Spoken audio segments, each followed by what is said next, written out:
Hello, जैसा कि आप लोग जानते हैं कि हम लोग ग्रुप डी के previous year practice set follow कर रहे हैं। यह क्या है कि प्रैक्टिस सेट नंबर 3 है और जो भी कैंडिडेट्स ग्रुप डी के एग्ज़ाम की तैयारी कर रहे हैं उनके लिए बेहद महत्वपूर्ण होने वाला है, क्योंकि एग्ज़ाम की प्रिपरेशन होने के साथ साथ प्रैक्टिस करना भी बहुत इम्पॉर्टेंट है। जो भी कैंडिडेट्स अगर स्क्रीन पर दिए गए प्रश्न को इजीली सॉल्व कर पा रहे हैं तो उनको इसको प्रैक्टिस करने की ज़रूरत नहीं है, लेकिन जो कैंडिडेट्स इसको समझ नहीं पा रहे हैं या किसी किसी पॉइंट में कन्फ्यूजन है उनको यह देखना बहुत ही महत्वपूर्ण हो सकता है। और एग्ज़ाम में शायद जो प्रश्न छोड़ने वाले हैं उनसे वो लोग अच्छे मार्क्स पा सकते हैं। तो आइए चलते हैं, प्रश्न को हम लोग समझते हैं। इससे पहले एक महत्वपूर्ण बात यह है कि ये सारे प्रश्न सरल आवर्त गति पर आधारित हैं, या जिसे आप लोग अंग्रेजी में सिंपल हार्मोनिक मोशन भी कहते हैं या घूर्णन गति भी कहते हैं। अलग अलग तरीके से इसको समझ सकते हैं। आइए चलिए पहला प्रश्न देखते हैं। झूले पर बैठे लड़के की गति होती है, वही खाली स्थान में कौन सी गति होती है? पहले यह समझिए कि यह कोई झूला है, इस पर कोई लड़का बैठा है। अब इसकी गति कैसी होती है? या तो इधर जाएगा झूला या तो इधर जाएगा झूला। अब समझिए, एक समान गति उसे कहते हैं कि जो समान समय में समान दूरी तय करे। अब पहले 5 सेकंड में उसने 2 मीटर तय किया, दूसरे 5 सेकंड में भी 2 मीटर तय करेगा। तो आप लोग एक समान गति समझ लीजिए। वृत्तीय गति का मतलब यह होता है कि जो वृत्ताकार पथ पर गति हो उसे वृत्तीय गति कहते हैं। असमान का मतलब है कि पहले 1 सेकंड में 5 मीटर तय कर लिया और दूसरे 2 सेकंड में क्या है कि उसने 10 मीटर तय कर लिया। तो यह क्या है कि असमान गति। आवर्ती गति का मतलब यह होता है कि एक निश्चित जगह पे आए और जाए, निश्चित जगह पे आए और जाए, यह आवर्ती गति है। तो जो झूले पर बैठा लड़का है यह क्या है? आवर्ती गति का उदाहरण होता है। इसके लिए और भी उदाहरण हो सकते हैं, जैसे आप यह समझिए कि यह सूरज है, इसके जो परिधि में कोई चंद्रमा या फिर कोई अन्य ग्रह चक्कर लगा रहा है। तो यह क्या है कि निश्चित टाइम के बाद फिर घूम के इतने दिन बाद फिर यहीं आएगा, फिर घूम के बाद इतने दिन बाद यहीं आएगा। तो क्या है कि यह भी एक आवर्ती गति का उदाहरण है। अगर दादाजी की घड़ी भी देख लीजिए या कोई अन्य घड़ी, तो एक निश्चित समय के बाद 12 बजे ही आएगी, निश्चित समय के बाद 3 बजे ही आएगी। तो यह भी एक आवर्ती गति के उदाहरण है, इसको ध्यान में रख लीजिए। फिर अगर हम अगला प्रश्न की बात करें तो किसी सैटेलाइट और पृथ्वी के बीच आकर्षण का गुरुत्वाकर्षण बल खाली स्थान को तेजी प्रदान करता है। भाई अब इसमें आप समझिए, अभिकेंद्री बल, तनाव, अपकेंद्री बल, समतली बल, इसमें 3-4 टाइप के बल दिए गए हैं। अब इसको समझिए आप। तनाव, सबसे पहले अभिकेंद्री बल को समझ लीजिए। जब भी कोई पिंड, अब आपने न्यूटन का गुरुत्वाकर्षण नियम पढ़ा है, इसका सूत्र होता है यह बराबर G/m1/r²। अब इसको समझिए कि अब यह दूसरा ग्रह है, इसका मतलब यह है कोई भी 2 पिंड हैं तो उनके बीच कुछ न कुछ आकर्षण बल काम करता है जो दूरी के व्युत्क्रमानुपाती का स्क्वायर होता है। अब समझिए, इसके बीच यह सन हो गया, यह कोई सैटेलाइट हो गई, या पृथ्वी या यह अर्थ हो गया एज पर क्वेश्चन, और यह सैटेलाइट है। तो अब इसके बीच में बल काम करता है। इस बल, अब यह बल क्या है? एक सेंटर की तरफ काम करता है और एक सेंटर के बाहर की तरफ काम करता है। तो इसको ध्यान से समझिए। जो सेंटर की तरफ काम करता है वह अभिकेंद्री बल होता है, अभिकेंद्री बल। अब इसको अंग्रेजी में सेंट्रीपिटल फोर्स कहते हैं, यह भी ध्यान दीजिएगा।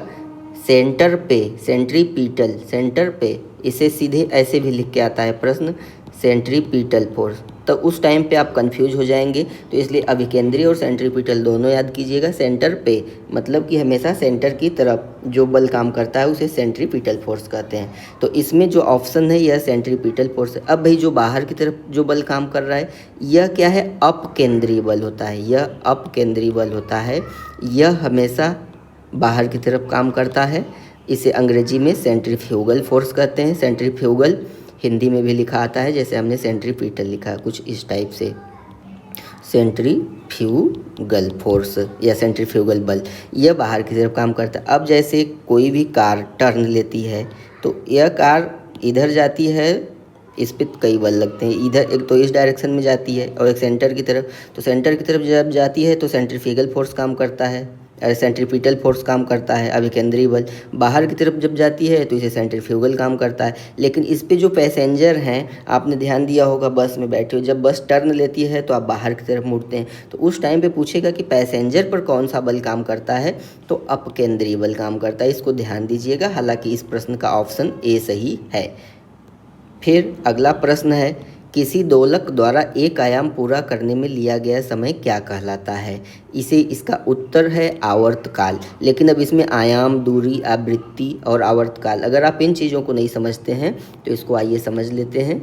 यह क्या है? आपका दोलक है। अब ध्यान से देखिए, अगर हम इसकी स्थिति को हटा के यहाँ ले आते हैं और उठा के इसको यहाँ से छोड़ते हैं, तो अब ऐसा नहीं कि ये यहाँ से आके यहीं पे रुक जाएगा। ये क्या करता है कि यहाँ तक जाता है। जितना दूरी यहाँ से यहाँ रहता है उतना दूरी इधर भी जाता है, फिर यहाँ से वापस आता है यहाँ, फिर यहाँ पे ऐसे इस टाइप से ऐसे ऐसे आता जाता रहता है। तो अब जो यहाँ से यहाँ तक की दूरी होती है, यहाँ से यहाँ तक की जो दूरी होती है, इसको आप समझिए, यहाँ से यहाँ तक की दूरी, यह क्या होता है? आयाम होता है। अब इस आयाम को यहाँ से यहाँ गया, फिर यहाँ से यहाँ गया, फिर यहाँ से यहाँ गया, जिस स्थिति से शुरू हुआ था उस स्थिति में वापस आने में जितना टाइम लगता है उसे आवर्तकाल कहते हैं, उसे आवर्तकाल कहते हैं। अब आवृत्ति क्या है? इसमें एक टर्म आवृत्ति भी है। तो आवृत्ति क्या है कि 1 सेकेंड में जितने आवर्त पूरे होते हैं उसे आवृत्ति कहते हैं सरल भाषा में। अब इसका मात्रक भी समझ लीजिए, क्योंकि अगर मात्रक का चैप्टर आप अच्छे से पढ़े हैं तो इसमें क्या है कि आप लोग को यह समझने की ज़रूरत भी नहीं। क्यों? क्योंकि यहाँ समय दिया गया है। समय क्या है? टाइम। अब इसका आवर्तकाल का मात्रक क्या होता है? सेकेंड। आवृत्ति का मात्रक क्या होता है? हर्ट्ज। हर्ट्ज का मतलब होता है सेकेंड पावर -1। और आयाम का क्या मात्रक होता है? मीटर। दूरी का यहाँ कोई प्रश्न ही नहीं है, तो आप लोग इसको छोड़ दीजिए। अच्छा, इसका सूत्र भी देख लीजिए। अगर आवर्तकाल t है तो जो आपका आवृत्ति होता है, अगर उसे n से लिखते हैं तो 1/t, तो इसका मात्रक सेकेंड पावर -1 ही होता है। तो यह भी प्रश्न आपका सॉल्व हो गया। अब अगला प्रश्न देखते हैं। जब कोई वस्तु वृत्तीय पथ पर गति करती है तो घूर्णन करती हुई वस्तु पर केंद्र की ओर लगने वाला बल, भाई हमने ग्रह वाले प्रश्न में अच्छे से ही बता दिया है, अभिकेंद्रीय बल कहते हैं इसे। गुरुत्वाकर्षण बल दो पिंड कहीं भी रहें, कैसे भी रहें, चाहे गति करें चाहे नहीं करें, उनके बीच में जो बल काम करता है उसे गुरुत्वाकर्षण बल कहते हैं। साधारण बल, जैसे हाथ से किसी को धक्का दे दिया। कोणीय बल का मतलब है कि यह कोई पिंड है, इस पर आपने सरल दिशा में इतना थीटा कोण लगा दिया फोर्स, तो यह कोणीय बल हो गया। फिर अगला प्रश्न है, वृत्ताकार पथ में स्थिर गति करने वाले पिंड की गति को क्या कहा जाता है? स्थिर गति को क्या कहा जाता है? अब जैसे समझिए, यह कोई पिंड है। अब यह पिंड क्या है? सन के कक्ष में चारों तरफ गति कर रहा है, एक समान गति कर रहा है। क्यों? क्योंकि एक समान टाइम में समान दूरी तय करता है, तो उसे समान वृत्तीय गति कहते हैं। तो इसे क्या कहते हैं? समान वृत्तीय गति। दोलनी गति का भी यह उदाहरण हो सकता है, क्योंकि समान टाइम पर समान यहाँ पे आता है। लेकिन समान वृत्तीय गति जो ऑप्शन है यह ज़्यादा सूटेबल है। असमान वृत्तीय गति इसलिए नहीं कहा जा सकता क्योंकि यह समान समय में समान दूरी तय करता है। परिसंचारी गति ऐसी कोई गति नहीं है। जब कोई वस्तु एक समान वृत्तीय गति से घूर्णन करती है तो प्रत्येक बिंदु पर इसका खाली स्थान बदल जाता है। तो वही, अब देखिए, कोई वस्तु है, अब यह घूम रही है एक समान वृत्तीय पथ पर, ऐसे मान लीजिए, दूसरे तरीके से समझिए, यह कोई वस्तु है एक समान वृत्तीय पथ पर गति कर रही है। तो इसमें दाब जो है, दाब तो वही वायुमंडलीय दाब लगेगा, यह नहीं बदलने वाला है। अब इसका जड़त्व का मतलब होता है डेंसिटी जो होती है, मास बाई वॉल्यूम होती है। तो अब इसमें ना तो इसका द्रव्यमान चेंज हो रहा है, ना ही इसका आयतन चेंज हो रहा है, तो यह भी चेंज नहीं होगा, द्रव्यमान भी नहीं चेंज होगा। अब इसका बचता है बेग, तो बेग इसका बदल जाएगा। अब बेग कैसे बदलेगा? इसमें देखिए, एक समान वृत्तीय गति जो होती है वह घूर्णन गति होती है। मान लीजिए कि यह इस डायरेक्शन में यहाँ पे गति कर रही है, यह हमेशा इसके टेंजेंशियल होती है, स्पर्शी होती है।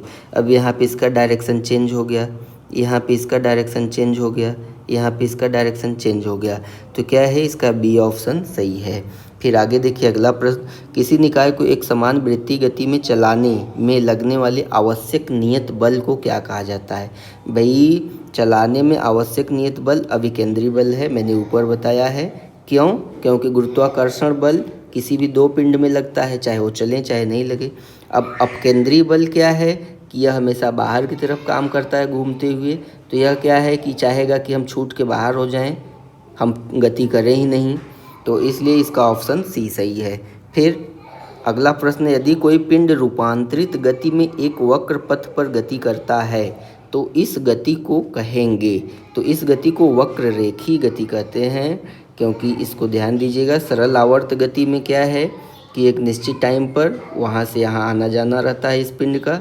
सरल रेखी गति में अब जैसे यहाँ शुरू किया आपने, यहाँ आ गए, तो यह क्या है कि सरल रेखी गति। आवर्ती गति में यहाँ से यहाँ आएगा लेकिन टाइम फिक्स नहीं रहेगा, तो इसको वक्र रेखी गति कहते हैं।